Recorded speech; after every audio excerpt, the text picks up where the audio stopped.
If I picked the jersey back up and put it on, wouldn't you feel a little bit like, oh, No. crap? Marvel is dead, and Robert Downey may have just confirmed it. He's saying Disney is in panic mode, and it's because of Warner Brothers. Now, what Warner Brothers did was they were much more proactive in sort of making their talent whole. That's right, they're snatching up the very faces that built Disney and the MCU. This is a twist no one saw coming, and it could be the final nail in Marvel's coffin. Disney panics as Avengers casts get signed.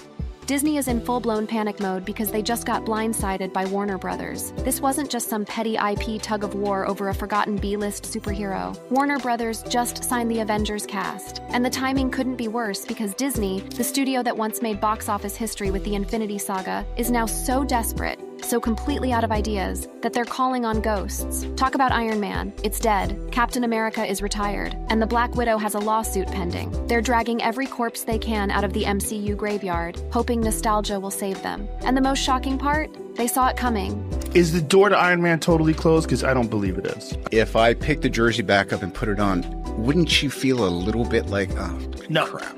That's Robert Downey Jr., the man who built the MCU, teasing a return, but not for Disney, not definitively and not exclusively. So let's talk about what they didn't want you to know, how Disney lost control of its empire and why the Avengers cast, the same stars that made Marvel a household name, are finally and very publicly jumping ship. What everyone should know is that the decline wasn't slow. It didn't take years. It didn't sneak up on them. It happened almost overnight, and it was visible to everyone but the executives cashing the checks. Let's look at some notable instances.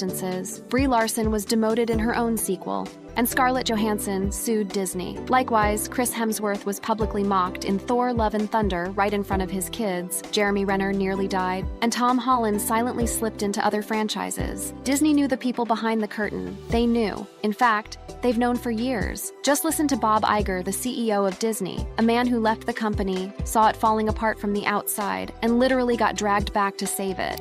No, we've had conversations about it being much more challenging than I expected. I felt that from the beginning when I came back. This is obviously worse than anyone thought. Disney is cutting $7 billion from the company, not because they want to, but because they have to. Because Marvel, once the most valuable film brand in history, is now a liability. And that's not the only thing. They also laid off staff, hundreds of staff. This forces one to ask the big question, what happened? To Marvel? Simple. They forgot who their audience was. And just in case you need a reminder, this is what Marvel has become. I'm also like a woman, so I have a menstruation, and that was also scary to me. I was like, what do I do? That's not a punchline. That's real. They aired that on purpose. And while fans were begging for substance, for continuity, character arcs, and consequences, Marvel gave them wine mom comedies and TikTok feminism. Talk about She-Hulk. A lot of people never watched it, and many criticized it. Yet Disney kept pretending nothing was wrong until their stars started speaking out. The first major red flag came at D23. Brie Larson, once touted as the new face of the MCU,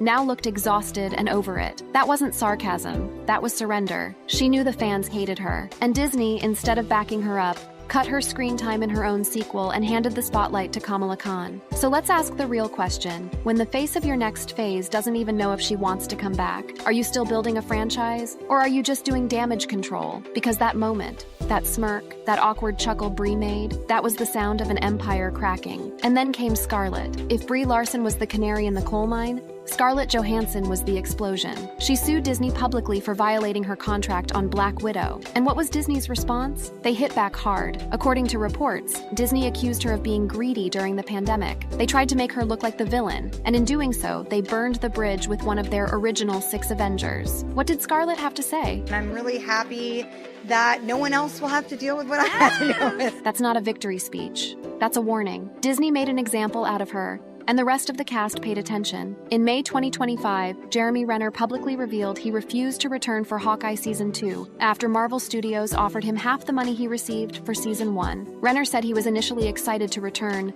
but felt blindsided when studio accountants slashed his compensation. This decision came after his near-fatal snowplow accident in January 2023, which had fans speculating that Marvel may have reduced his rate, assuming his physical limitations would affect production. Renner considered this decision insulting, adding that although he loves the character, he won't return unless he's respected financially. A similar thing happened with Carrie Coon. Carrie voiced and performed motion capture for Proxima Midnight, a prominent member of Thanos' Black Order in Avengers, Infinity War. But despite the film grossing over $2 billion, she was reportedly offered no pay increase to return for Endgame. In fact, Carrie later revealed that the studio took a "be grateful we called you" approach, asking if she wanted to come back, whilst offering the same amount as before. Similar issues like this one have happened in the past, and many have been attributed to Marvel's flat-rate compensation policy, which rubbed many performers the wrong way, especially when the studio's films break box office records. Let's even talk about the not-so-common incidents.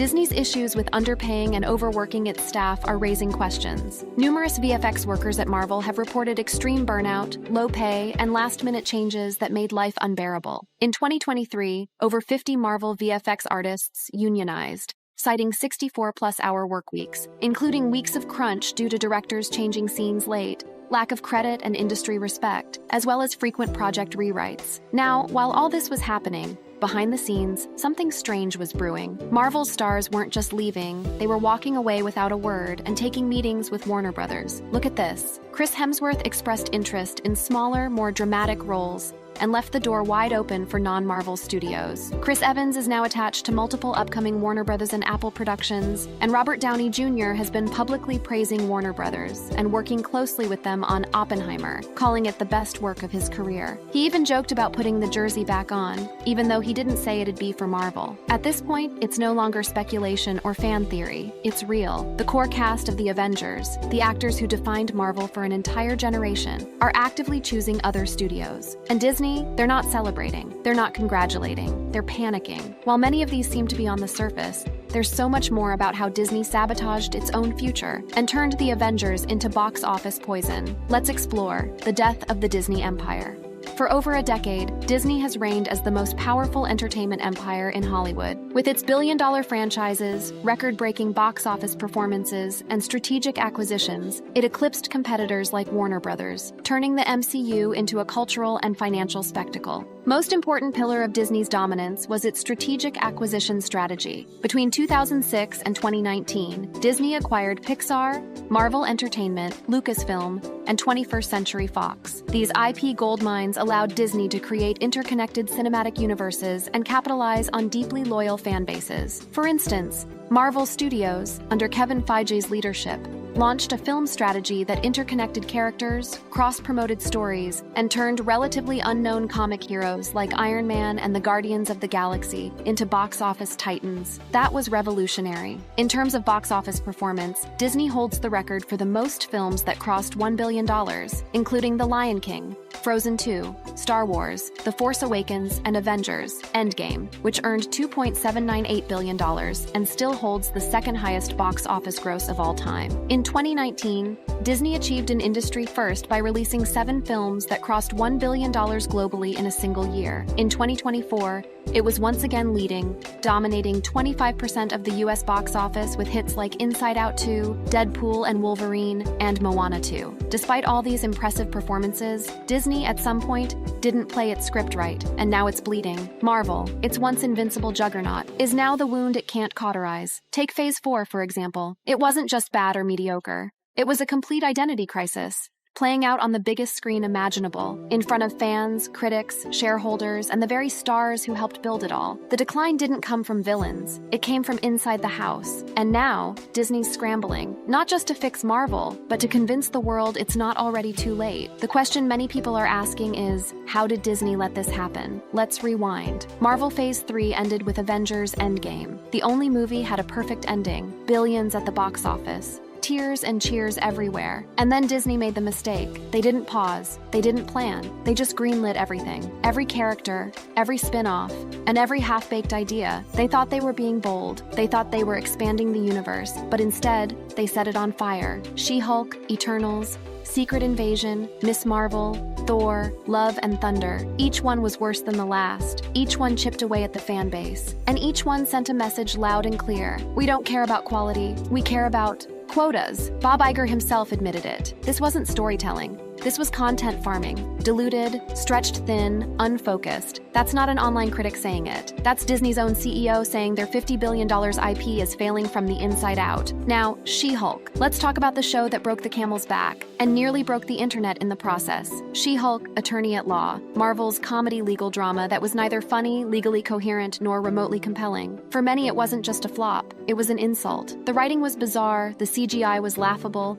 and it appeared that the audience was mocked repeatedly by the show's own characters. Many say the show tried to mock its critics with on-the-nose dialogue that came off as arrogant, smug, and wildly tone-deaf. And then, we have this, the most unintentionally memorable line. That's what Disney thought fans wanted. Not stories, not heroes or cosmic stakes, just weird ideas with huge production costs. And what did it get them? Not even a spot on the Nielsen Top 10. Think about it. Ms. Marvel barely scraped in at number 10, and She-Hulk didn't chart. It had only 38% on the Rotten Tomatoes audience score. Even YouTube reviews were brutal. While this was already catastrophic, behind the scenes, Marvel insiders were leaking the truth. That's right, what you saw was the fixed version. As She-Hulk tanked, other properties followed. For instance, Thor, Love, and Thunder, a $250 million joke. It made less than Ragnarok, despite costing nearly 40% more. And it looked like it was edited on an iPhone. Doctor Strange, Multiverse of Madness. With all its momentum from No Way Home, it ended up introducing the most forgettable villain since Malekith, and let's not talk about Eternals. This one had the lowest audience score in MCU history,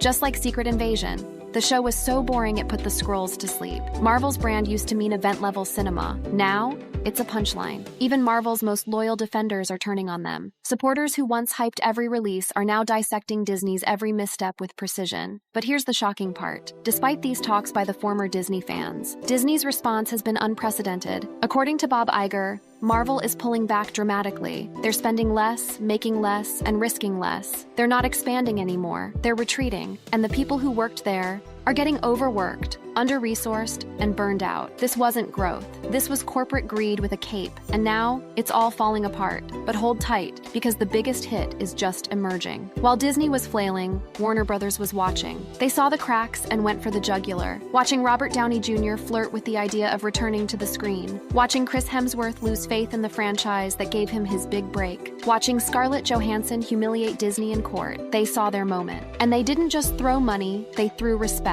They gave Downey Jr. serious roles. They gave Chris Evans meaningful projects. They gave Zack Snyder full control. They even paid Denzel and Will Smith, all as a strategy to make their talent whole. They did what Disney wouldn't. And now, Warner Brothers has the attention and the loyalty of Marvel's most bankable stars. You want to know how bad things really are? Look at Disney's big play. Their escape attempt is to resurrect Iron Man and Wolverine. No, seriously. RDJ is being begged to return. Even Hugh Jackman is dusting off the claws. That's not confidence. That's desperation. They've run out of new ideas. They've run out of momentum, and they've run out of patience. Now they're playing the only card they have left, nostalgia. But it's not going to work. Because even if Iron Man comes back, even if Wolverine joins Deadpool, even if they get the entire original Avengers lineup back together, it still won't save Marvel. And it's all because of one thing. The trust is broken. The magic is gone. And the fans? They've already left the theater. But how did it get to this point? What are the different factors that caused Disney to wander off till it got to the point of no return? Let's talk about that. The final betrayal. The Avengers cast isn't just gone, they're with the competition. And the suits at Disney know it. Remember that Avengers-level threat Kevin Feige warned us about? It's not Kang. It's not Galactus. It's not some multiverse variant with a tragic backstory and zero charisma. It's Warner Brothers, and they didn't invade with supervillains. They used something far more powerful. Multiple sources have confirmed that Warner Brothers has signed deals, both formal and informal, with at least 4 former or semi-active Avengers actors. Robert Downey Jr., for instance, is now a Warner darling after Oppenheimer. Chris Evans is starring in serious dramas, not Disney fluff, and Scarlett Johansson is happily working in adult cinema, as in cinema for grown-ups. Other actors like Mark Ruffalo are now publicly trashing corporate culture, even to the point of taking shots at Disney's merger with Fox. The Avengers cast is speaking with their feet. They're walking out the door and walking right into Warner Brothers productions. Now let's not forget what Disney did to these people. Scarlett Johansson, the Black Widow's actress, was underpaid by over $25 million,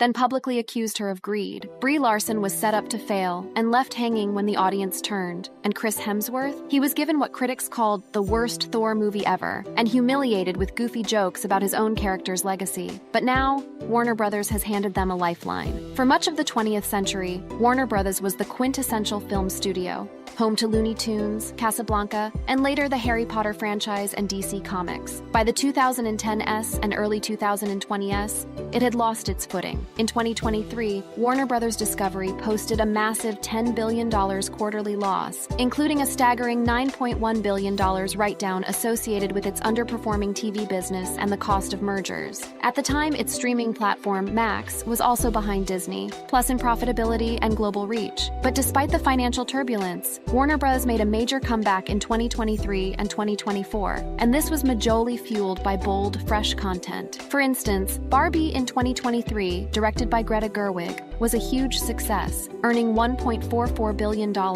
and becoming Warner's highest-grossing film of all time. Likewise, Dune Part 2 garnered $714 million, proving that Warner could still deliver cinematic excellence. According to reports, Warner Bros. Was the fastest major studio to reach $1 billion at the global box office in 2024, a milestone it achieved in just 15 weeks. Unlike Disney, which has become heavily reliant on sequels, reboots, and interconnected universes, Warner Bros. Is investing in standalone films and auteur-driven projects. This is a key reason why many in the industry now view it as the studio that prioritizes creative freedom over strict franchise guidelines, an attractive prospect for actors who are burned out by Marvel's rigid film formula. The secret underneath all this is, Disney thought they could own people. The company didn't just want rights. It didn't just want the box office. It wanted control, total, obsessive, and suffocating control. Control over branding, over PR, and over the personal lives of actors. They tried to enforce morality clauses, to script press interviews, to isolate their stars from any controversy. And in the process, they created a powder keg of resentment and buried it beneath Marvel's shiny billion-dollar mask. When Scarlett sued, the whole thing exploded. Disney said she got $20 million and still wanted more.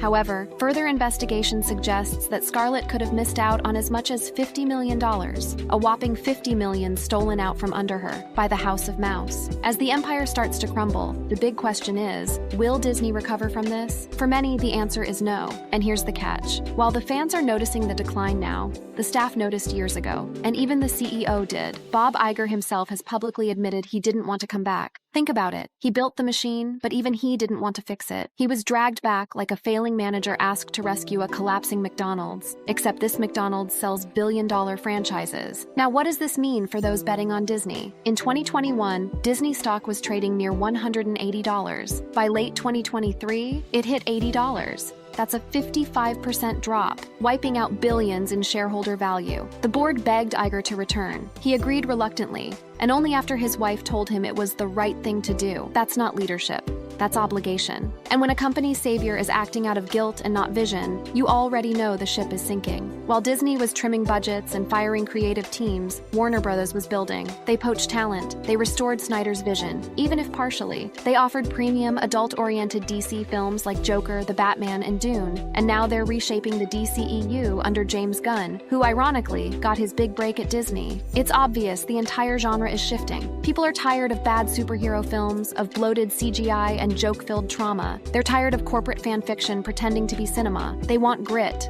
stakes, a story, and Warner is giving them that. Disney made a critical mistake. They didn't just ignore their fan base, they mocked them. Time and time again, Marvel shows took aim at the very people who supported them for decades. Remember this? The She-Hulk finale ends with her arguing with a floating AI. That literally mocks the MCU's formula. Before now, Marvel used to respect nerds, but things have changed. They now treat them like a punchline. It's like saying, we don't need you anymore. So those fans left, just like the stars did. Now let's face it, is Marvel really dead? Well, in its current form, absolutely. Marvel as we previously knew it is all gone. And Disney has no one left to save it. Not RDJ, not Phage, not Bob Iger. Even Deadpool 3, which is supposed to be their comeback, is banking on nostalgia from 2005's X-Men and the last functioning remnants of the Fox franchise. So this is not a new beginning, it's the final hurrah. The truth is, Warner Brothers didn't need to destroy Marvel, they just had to wait. Wait for Disney to burn through its goodwill, wait for the stars to get fed up, wait for the audience to start booing instead of cheering, and it happened. Now,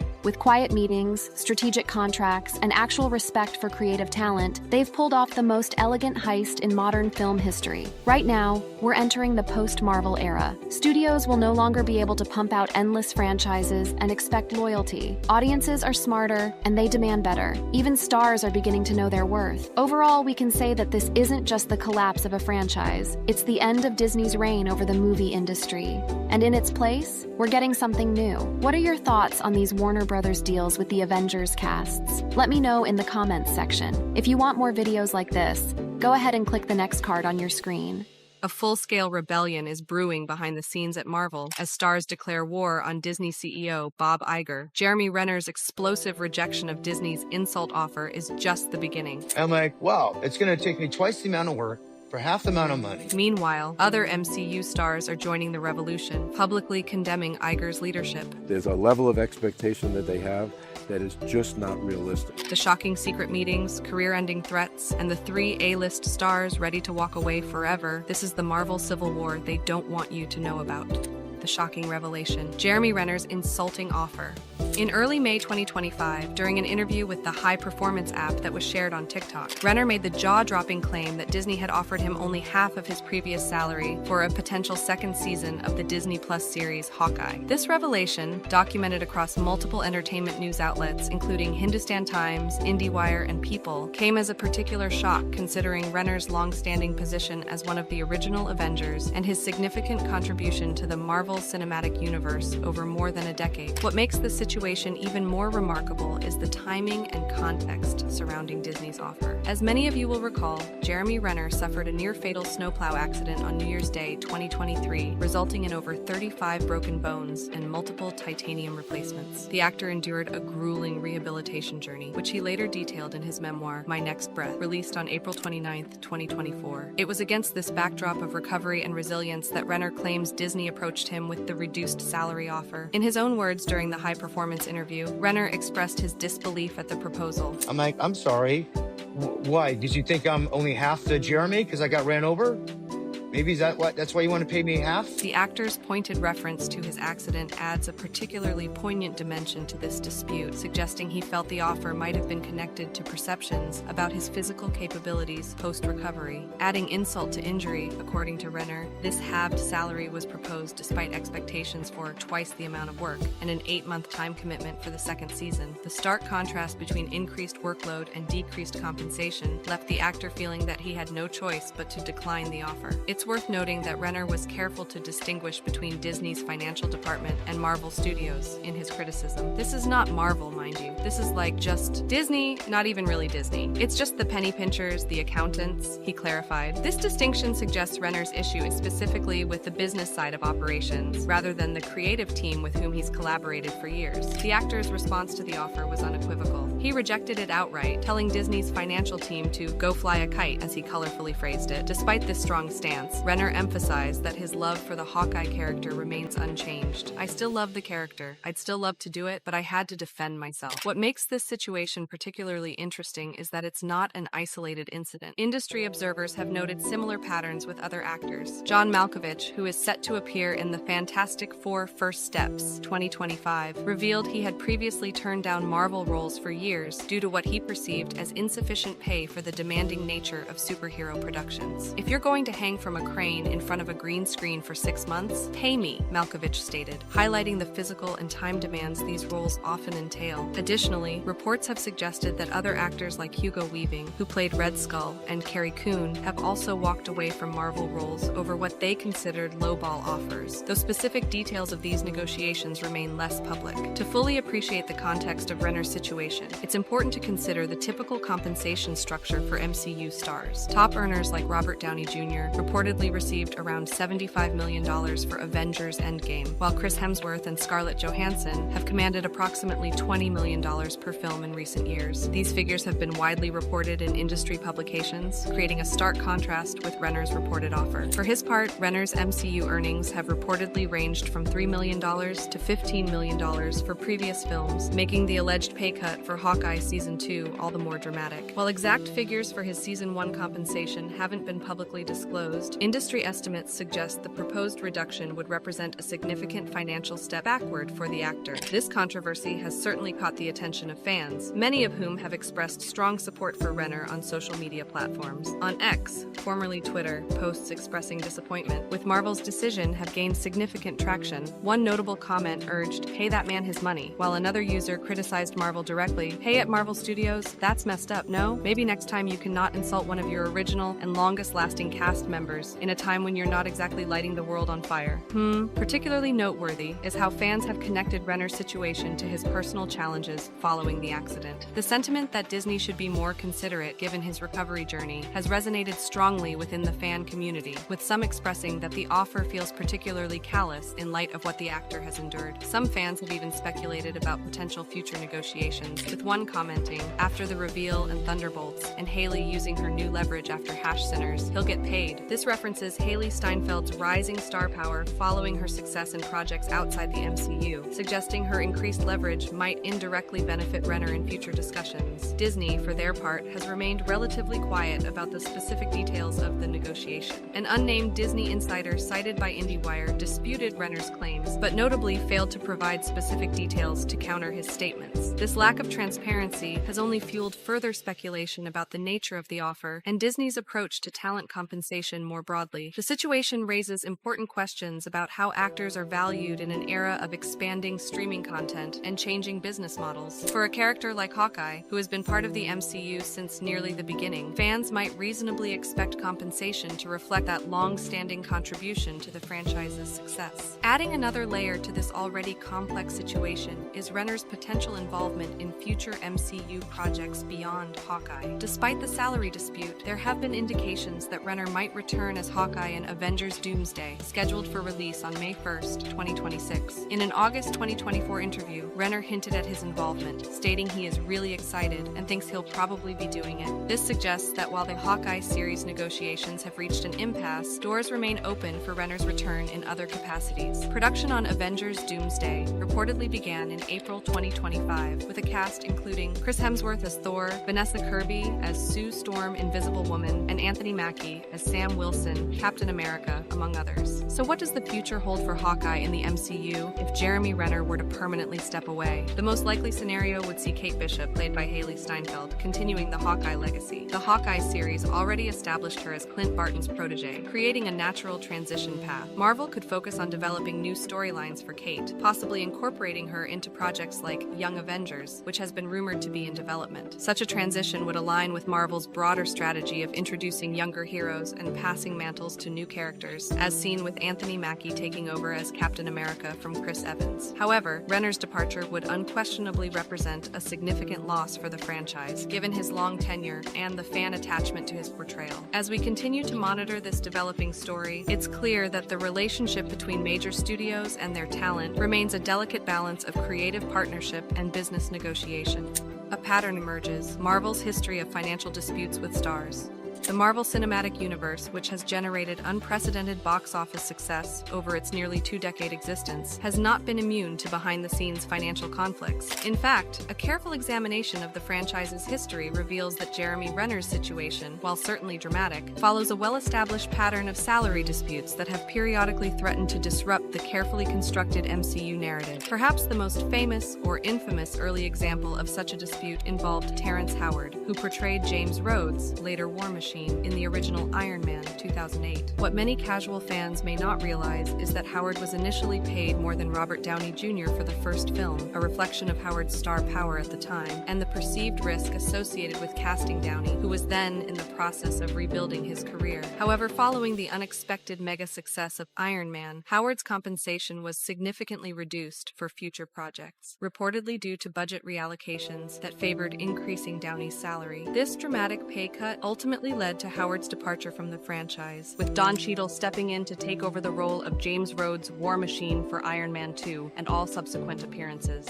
Howard has been vocal about his frustration with this situation over the years, making it clear that financial considerations played a major role in his exit from what would become one of cinema's most successful franchises. This early instance set a precedent that we would see repeated in various forms throughout the MCU's evolution. Another high-profile dispute that captivated industry attention involved Scarlett Johansson, who had been portraying Natasha Romanoff Black Widow since Iron Man 2. In July 2021, Johansson took the extraordinary step of filing a lawsuit against Disney, alleging breach of contract related to the release strategy for her solo film Black Widow. At the heart of Johansson's claim was the decision to release Black Widow simultaneously in theaters and on Disney Plus Premier Access during the COVID-19 pandemic. The actress alleged this dual release strategy reduced box office revenue, which directly impacted her back-end compensation package that was tied to theatrical performance. Reports suggested Johansson sought approximately $80 million in damages on top of her $20 million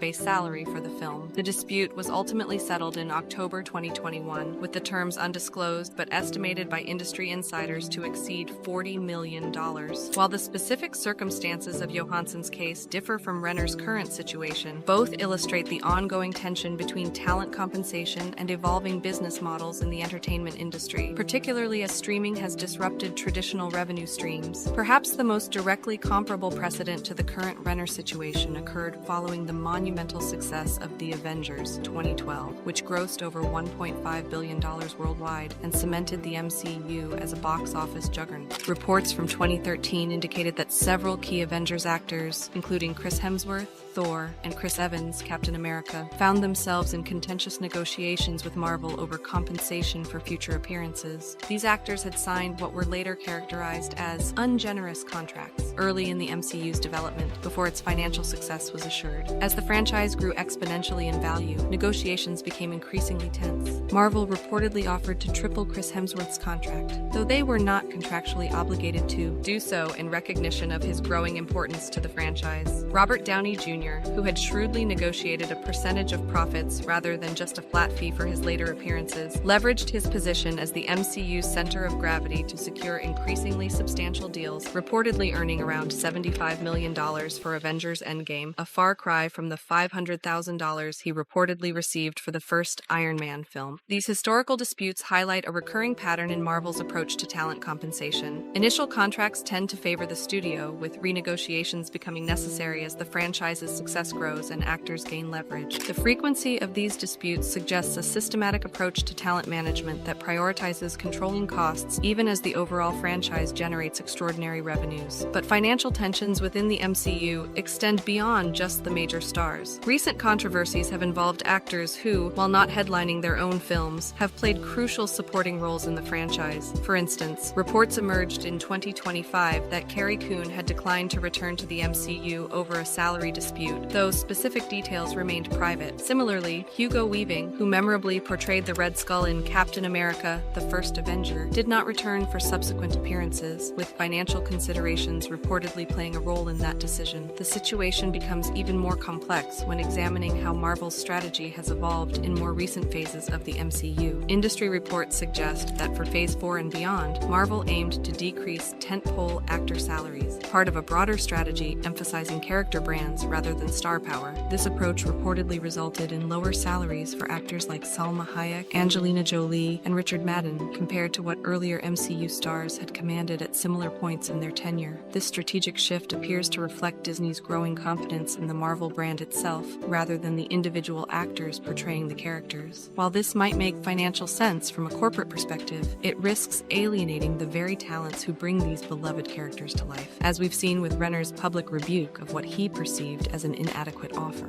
The disparity in compensation among MCU actors has also drawn increasing attention from fans and industry observers. For example, while Robert Downey Jr. earned approximately $75 million for Avengers Endgame, Chris Evans reportedly made around $20 million, and Chadwick Boseman earned approximately $2 million for Black Panther, a film that grossed over $1.3 billion worldwide. These significant gaps raise questions about equity and compensation, particularly when considering factors such as screen time, character importance, and contribution to the franchise's overall success. It's worth noting that some MCU actors have publicly acknowledged the complex nature of these negotiations without expressing outright dissatisfaction. Benedict Cumberbatch, who portrays Doctor Strange, has spoken about the business aspects of joining such a massive franchise while maintaining that he feels fairly compensated. Similarly, Paul Bettany, Vision, has discussed the evolution of his contract from a voice role as Jarvis to a full character with increased compensation, illustrating the potential for positive growth within the system. However, as evidenced by Jeremy Renner's recent statements, not all actors feel that their compensation has evolved appropriately with their contribution to the franchise. His rejection of what he described as an insult offer for Hawkeye Season 2 suggests that despite Disney's immense resources, there remains a tension between maximizing profitability and ensuring talent feels valued appropriately. This tension becomes particularly pronounced when considering the overall financial success of the MCU. As of 2025, the franchise has generated over $30 billion in global box office revenue, not including merchandise sales, theme park attractions, and the substantial value added to Disney's streaming platform. Against this backdrop of extraordinary financial success, offers that actors perceive as inadequate can appear particularly egregious. But financial disputes aren't the only area where Disney and its Marvel stars have found themselves at odds. In recent years, several MCU actors have publicly expressed disagreement with Disney CEO Bob Iger on various issues, from labor disputes to creative decisions. These conflicts add another dimension to the complex relationship between the studio and its talent roster. One notable example is Tatiana Maslany, who portrayed She-Hulk in the Disney Plus series of the same name. During the 2023 writers and actors strikes, Maslany criticized Iger as being completely out of touch with the workers who create Disney's content. She particularly highlighted the wealth disparity, pointing out that Disney's prosperity was not adequately shared with crew, cast, and writers. Her comments were part of a broader industry backlash against Iger's statements during the labor disputes, which many perceived as dismissive of striking workers' concerns. Similarly, Sean Gunn,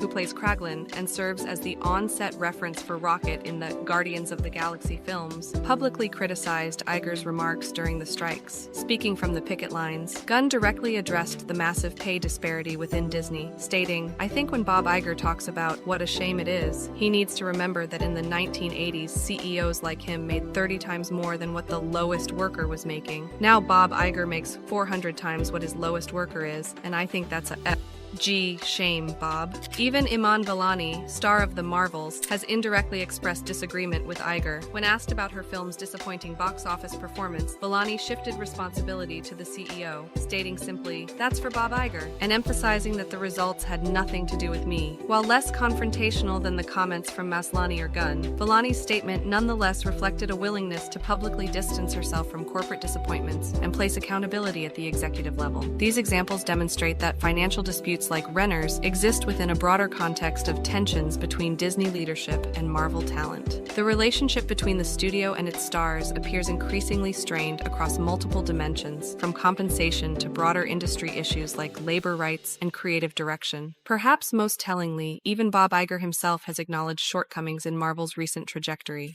The bigger picture: Disney CEO Bob Iger and the future of the MCU. Bob Iger, who returned as Disney's CEO in November 2022 after previously serving from 2005 to 2020, has been a transformative figure in the company's history. Under his initial tenure, Disney acquired Pixar 2006, Marvel Entertainment 2009, Lucasfilm 2012, and 21st Century Fox 2019, dramatically expanding the company's intellectual property portfolio and establishing its dominant position in the entertainment industry. Since his return in late 2022, Iger has focused on reorganizing Disney into three branches: Disney Entertainment, Parks, Experiences, and Products, and ESPN. His leadership has been particularly focused on transforming Disney's streaming business and restoring creativity at the company's core goals that directly impact Marvel Studios' operations and output. However, Iger's leadership style and public comments have occasionally put him at odds with talent, particularly during periods of industry unrest. A prime example of this tension emerged during the 2023 Writers Guild of America, WGA, and Screen Actors Guild American Federation of Television and Radio Artists, SAG-AFTRA, strikes, when Iger made comments that many industry professionals, including Marvel stars, found dismissive of legitimate concerns. In a particularly notable interview, Iger described the strikes as very disturbing and characterized the expectations of writers and actors as just not realistic. Let's examine his exact words. Speaking of content, we're in the midst of a writer's strike, and very likely it would seem to have a actor's strike. How is that going to impact things, and what are your expectations there? Well, I think it's very disturbing to me. We've talked about disruptive forces on this business and all the challenges we're facing and the recovery from COVID, which is ongoing. It's not completely back. This is the worst time in the world to add to that disruption. And when directly asked if the writers and actors were not being realistic, Iger responded affirmatively. So they're not being realistic? No, they're not. Why not? I can't answer that question. I respect their right and their desire to get as much as they possibly can in compensation for their people. I completely respect that. I've been around long enough to understand that dynamic and to appreciate it. But you also have to be realistic about the business environment and what this business can deliver. These comments sparked immediate backlash from many in the entertainment industry, including several Marvel stars. As mentioned earlier, Tatiana Maslany, who portrays She-Hulk, criticized Iger as completely out of touch with the workers who create Disney's content, while Sean Gunn highlighted the 400-to-1 pay disparity between Iger and Disney's lowest-paid workers. The strikes eventually concluded with new agreements that addressed many of the union's concerns, including protections against AI usage and improved streaming residuals. However, Iger's comments during this period created lasting tension between Disney leadership and the creative community, including many Marvel actors who participated in the strikes. This backdrop of labor disputes provides important context for understanding Jeremy Renner's salary negotiation.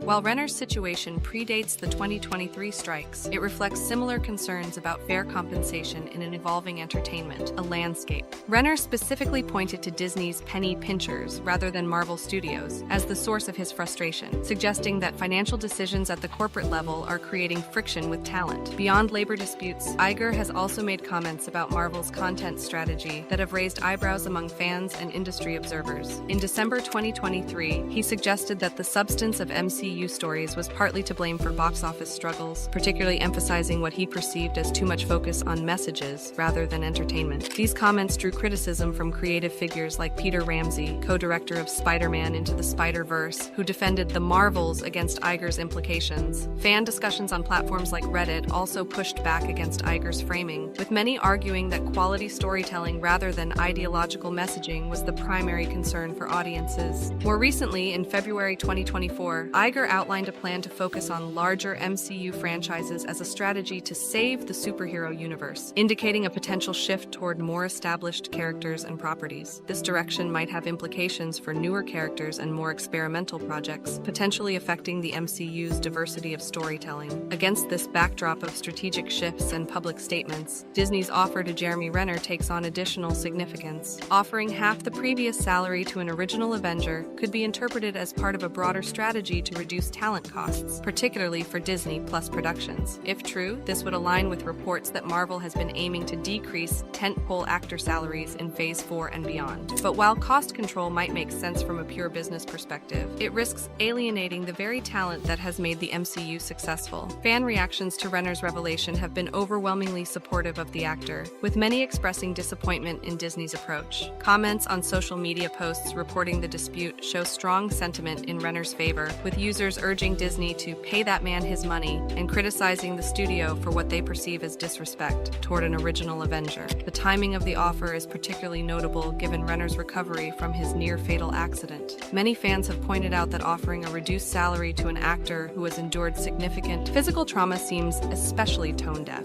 As one ex-user commented, disappointing that Disney won't pay an OG Avenger to return, especially after what he's gone through to get back to acting. This brings us to the crucial question: what could these disputes mean for the future of the MCU? Several potential impacts are worth considering. First, there's the immediate question of Hawkeye's future in the franchise. If Jeremy Renner permanently steps away due to compensation disagreements, the most likely scenario would see Kate Bishop, Haley Steinfeld, continuing the Hawkeye legacy. The Disney Plus series already established her as Clint Barton's protege, creating a natural transition. Marvel could focus on developing new storylines for Kate, possibly incorporating her into projects like Young Avengers, which has been rumored to be in development. Such a transition would align with Marvel's broader strategy of introducing younger heroes and passing mantles to new characters, as seen with Anthony Mackie taking over as Captain America from Chris Evans. However, Renner's departure would unquestionably represent a significant loss for the franchise, given his long tenure and the fan attachment to his portrayal. If Renner were to leave, Marvel would miss his experience and depth as an actor who has portrayed Hawkeye for over a decade. His depiction of Clint Barton as a relatable, grounded hero with a family life has added valuable contrast to the more fantastical elements of the MCU. Additionally, his established chemistry with other Avengers actors has contributed significantly to the ensemble dynamic that has been central to the franchise's success. However, there there are indications that despite the Hawkeye series dispute, Renner may still be involved in other MCU projects. As mentioned earlier, he has hinted at appearing in Avengers Doomsday, scheduled for release on May 1st, 2026. This suggests that while television negotiations have reached an impasse, his character might continue to appear in theatrical releases. Beyond the specific issue of Hawkeye's future, these disputes highlight broader challenges facing the MCU as it navigates its second decade. The franchise is currently in a period of transition, with many original stars having departed or taking on reduced roles. This creates a delicate balance between honoring legacy characters and establishing new ones, a balance that could be disrupted by contentious salary negotiations with veteran actors. For more content like this, click on the videos showing on your screen now.